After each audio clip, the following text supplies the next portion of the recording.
Mohammed Hassan Ali in full realization thutha wa kuiyũkia uhotani ithurano-inĩ cia gikundi kia Bunge La Mwananchi na kiria kiratabanirio muthenya wa ira, Mohammed Hassan Ali na maabitha angĩ a gikundi giki nĩ marehĩtithirio kũingĩra wabici thĩinĩ wa igongona rĩrĩa riratabanirio nĩ maabitha kamiti ya IEBC.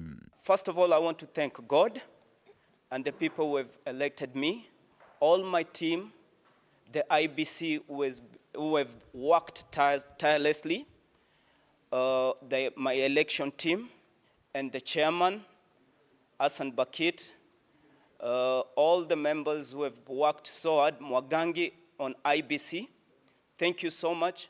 God bless you for all that you have done for us. Igongona rĩrĩ riratabanirio thutha wa hũranĩri angĩ arĩa gĩturwa kĩa president kwaga gwĩkinyia nĩ ũndũ wa kwaga kũhingia mendekithia ma IEBC no cio ngĩareyeheria. Guku rĩu Ali athingatĩte othe ya kũnyitanĩra nake harĩ gũtongoria gĩkundi gĩkĩ nĩguo kũhingia nginya cioneki ciakĩo.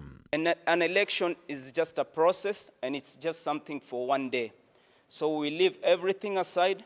Let's come on board. We work together and we work together as a team because we are going to be serving the same people who voted for us. Nimechaguliwa kama mwakilishi wa wanawake na ni furaha yangu kubwa sana kuona katika bunge watu wengi ni wanaume na wako tayari kufanya kazi na wanawake.